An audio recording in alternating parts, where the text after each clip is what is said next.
8 things you should stop disclosing after 55. If you have ever told a colleague when you plan to retire, mentioned your savings balance at a family dinner, or shared your social security benefit amount with someone outside your immediate circle, this episode is going to show you why those conversations carry a financial risk that most people do not realize until the damage is already done.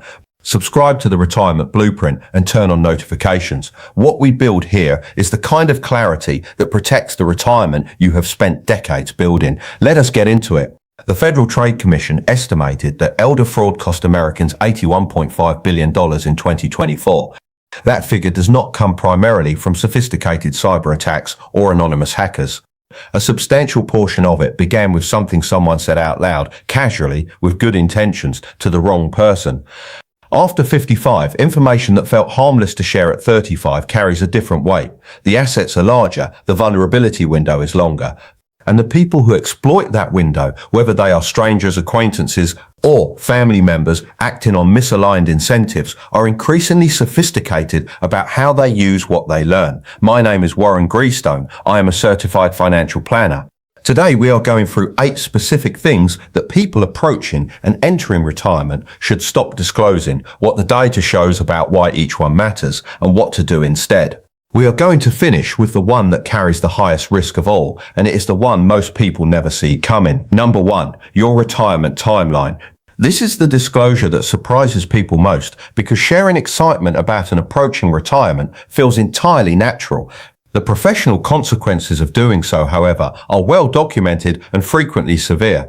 According to AARP research, 64% of workers over 50 have experienced some form of age discrimination in the workplace. The moment a retirement timeline is disclosed to an employer or a colleague, it changes the calculus of how that person is perceived and managed. Investment in that employee, new projects, training, promotion consideration shifts toward people who are not leaving. And when redundancies or restructuring decisions are made, someone who has already announced their departure becomes a convenient choice. The practical consequence is that people who disclose their retirement timeline too early frequently lose control over when and how they actually leave. They exit on the organization's terms rather than their own through a managed transition, a redundancy, or a forced early departure that arrives before they were financially or personally ready.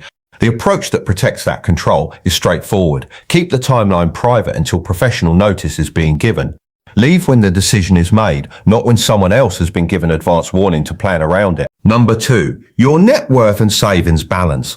The FBI has reported that 68% of elder fraud losses came from incidents involving amounts over $100,000. These are not opportunistic small-scale thefts. They are targeted approaches to individuals who have been identified as holding significant assets, and the identification process frequently begins with something overheard or shared in a social setting. The risk is not limited to strangers. Family dynamics shift in ways that are both predictable and difficult to reverse once a specific number is known. Expectations form, requests follow. Pressure, explicit or implicit, changes the texture of relationships in ways that the person who shared the number rarely anticipated. Adults over 70 who fall victim to financial fraud lose a median of $1,000 per incident compared to $417 for people in their 20s. The differential is not explained by greater carelessness, it is explained by greater exposure. Information shared at a dinner table does not stay at that table, it moves.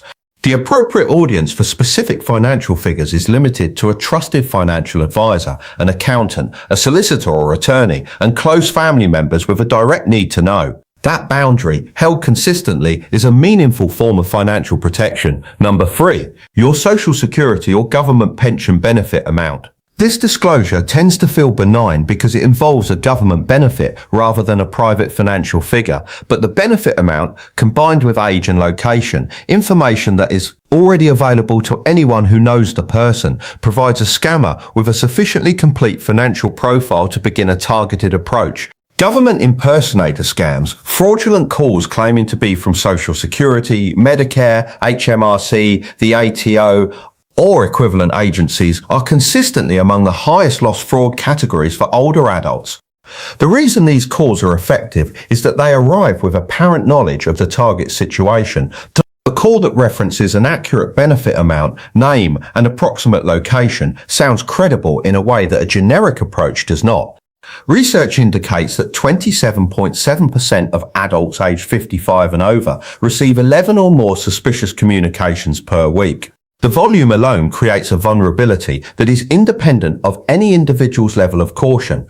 Treating the benefit amount with the same discretion as a bank balance closes one of the entry points that fraudulent approaches rely on. Number 4. Your inheritance intentions and estate plan details. The damage that comes from disclosing inheritance expectations to beneficiaries ahead of time rarely arrives in the form people anticipate. It arrives gradually through the financial decisions that beneficiaries begin making on the basis of what they expect to receive. Adult children who are told they will inherit a specific sum or asset tend, in many cases, to adjust their financial behaviour accordingly, taking on more debt, making larger purchases, or making career decisions that factor in the anticipated inheritance as a future resource. When circumstances change through health events, longevity beyond expectations, or the cost of long-term care, the gap between what was promised and what is available creates family conflict that is both predictable and painful. The average cost of nursing home care in the United States exceeds $90,000 per year. Similar figures apply across the UK, Australia, and Canada when residential care is factored in. 67% of Americans die without a formal estate plan. When informal expectations have been set but formal documentation does not exist, the conditions for family dispute are nearly guaranteed. The more protective approach is to formalise the plan with an attorney, tell family members that a plan exists and their needs have been considered, without specifying the details. A living trust in particular avoids the probate process and ensures intentions are executed as documented rather than as remembered. Before we get to the final 4, and the last one is the most consequential on this entire list, if any of these has landed differently than you expected, leave a comment below.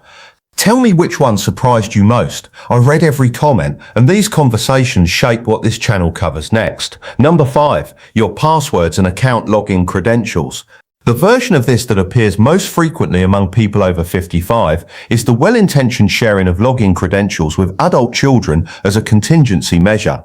The intention is understandable. The security consequences are significant. Sharing login credentials bypasses every layer of protection that financial institutions have built into their systems. It introduces a point of access with no audit trail, no oversight, and no institutional safeguard. 1 in 10 seniors fall victim to identity fraud annually. Identity fraud cost Americans $47 billion in 2024, with people over 60 accounting for $4.8 billion of that. The compounding risk is password reuse, a single shared credential that also accesses email, medical records, or other financial accounts creates multiple points of exposure from a single disclosure. A password manager with an emergency access feature or a formally drafted power of attorney provides the same contingency protection without the vulnerability. Number 6. The details of your power of attorney arrangement. The standard advice on power of attorney focuses on choosing the right person to hold it.